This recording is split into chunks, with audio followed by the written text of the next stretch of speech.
Bem, amigos, vamos dar continuidade ao nosso papo sobre a independência, mas eu preciso falar com vocês da seriedade que os valores iluministas tinham de liberdade, igualdade, fraternidade.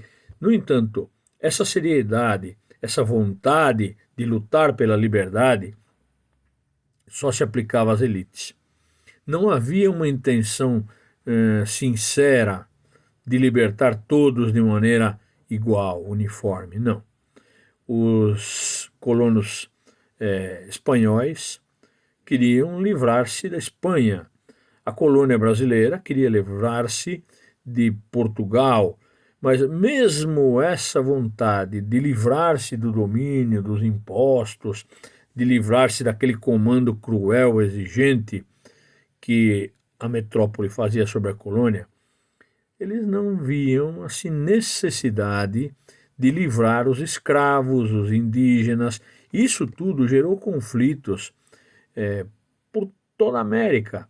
Nós vemos que na América Espanhola, movimentos como Condorcanqui, como Tupamaros, esses movimentos eles tinham como objetivo tentar resgatar a liberdade dos indígenas, mas realmente quem faz algo assim efetivo para trazer a liberdade para a população simples, pobre, são os haitianos. O Haiti dá um exemplo e isso vai motivar outros países da América a conseguir uma liberdade mais ampla. Demora muito até acontecer isso aqui na América, em especial no Brasil. Mas diversas conjurações, como a conjuração baiana, mexem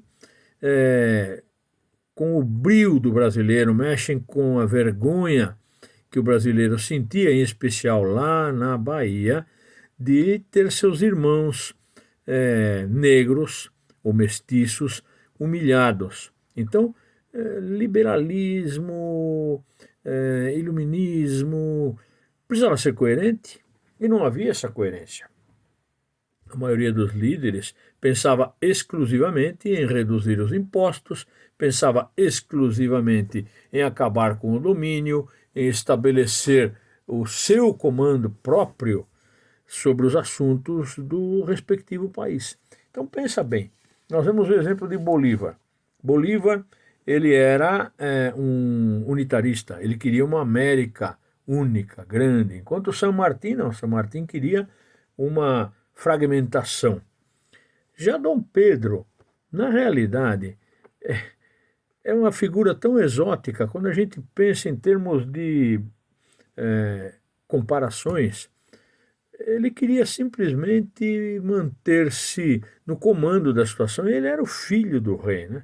Bem diferente dos nossos vizinhos, que enquanto pretendiam uma república, a independência no Brasil pretendia continuidade, mais do mesmo, continuar governando como um rei português, com leis baseadas na Constituição portuguesa. Vai ser feita a Constituição em 1824, mas é praticamente um Ctrl-C, Ctrl-V da Constituição portuguesa. Em resumo, o Brasil não seguiu as pegadas dos nossos vizinhos. Você já sabe tudo isso, é claro, né? Mas pense bem, esse ato de continuidade era mais ou menos como preservar aquilo que sempre existiu, que era o domínio português. Então você pode ver as formas como o Brasil tratava os indígenas.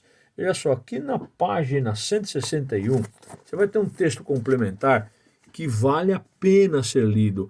E você está vendo aí, olha, uma aldeia indígena, e essa foto é de 1865, tá?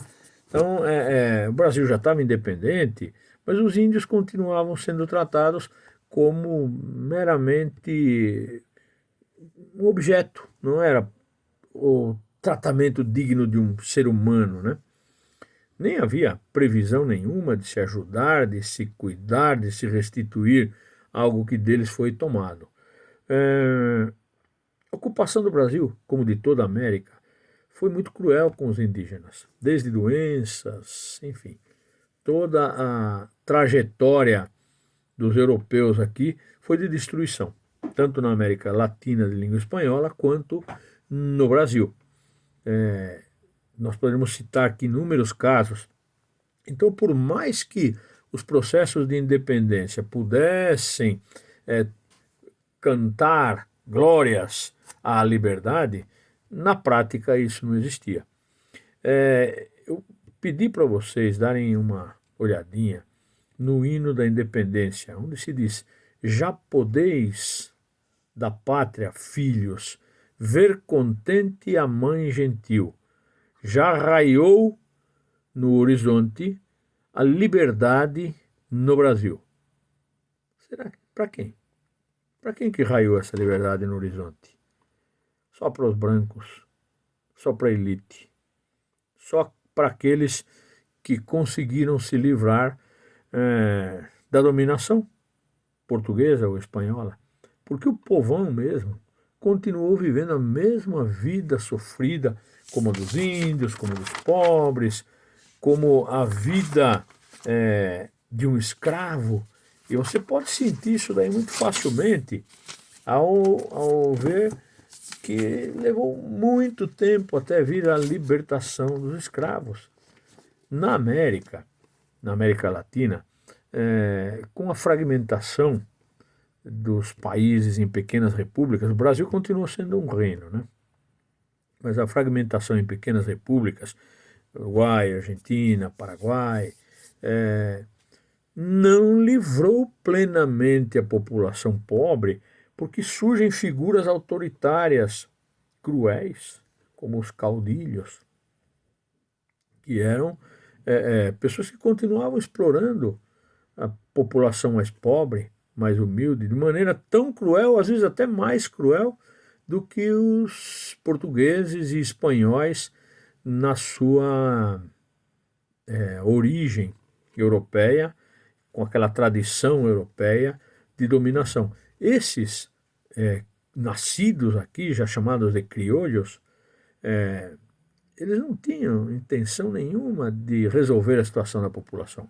Pelo contrário, era assim de continuar a explorar a mão de obra barata, era de continuar fazendo essas pessoas de seus praticamente escravos, eram servos conduzidos pelo puro e simples interesse de mão de obra barata.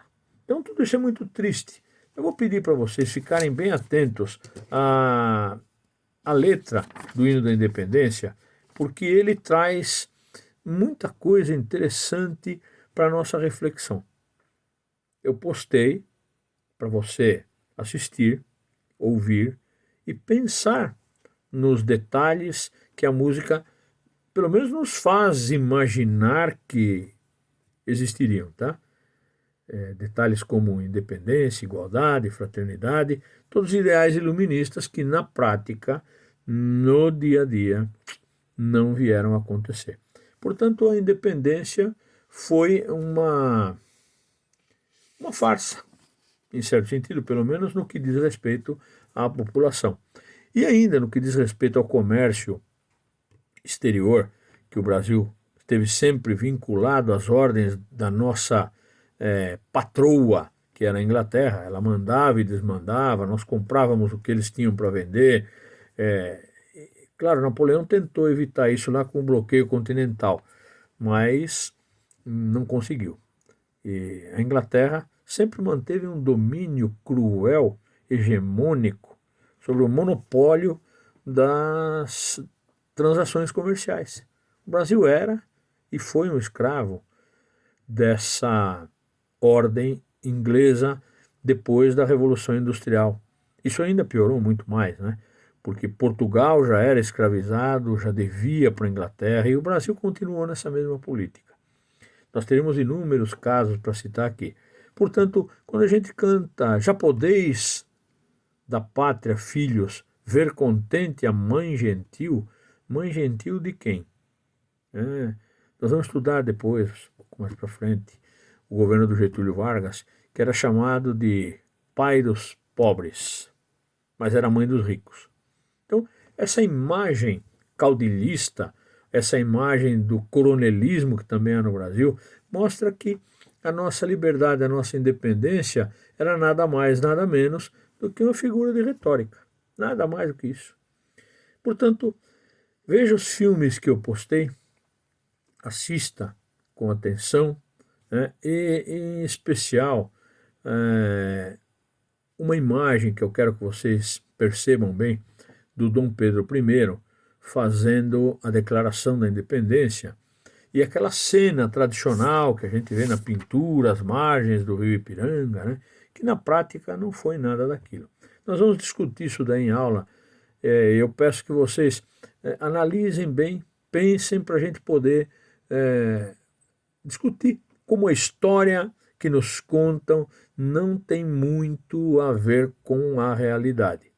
Por exemplo, aquela história de um cavalo bonito nas margens do Ipiranga, tudo isso é papo furado. Ele vinha montado numa mula, num burro, porque os cavalos não aguentam subir a Serra de Santos. Ele já chega lá em cima com uma mula e não com um cavalo, que não teria resistido aquela cena toda bonita que existe no quadro. Nada a ver. Ele estava com uma tremenda de uma diarreia. É verdade isso, né? Ele teve que parar várias vezes por causa da dor de barriga que ele estava tendo naquela viagem, né? Então aquele quadro bonito, então não tem nada a ver com a realidade. E era uma continuidade, né? Como nós já falamos várias vezes, uma ruptura, né? Mas uma permanência também. Rompeu com Portugal e o filho do rei continua mandando aqui. Muito bem, vamos analisar isso e amanhã a gente volta a bater um papo, tá bom? Beijo, tchau.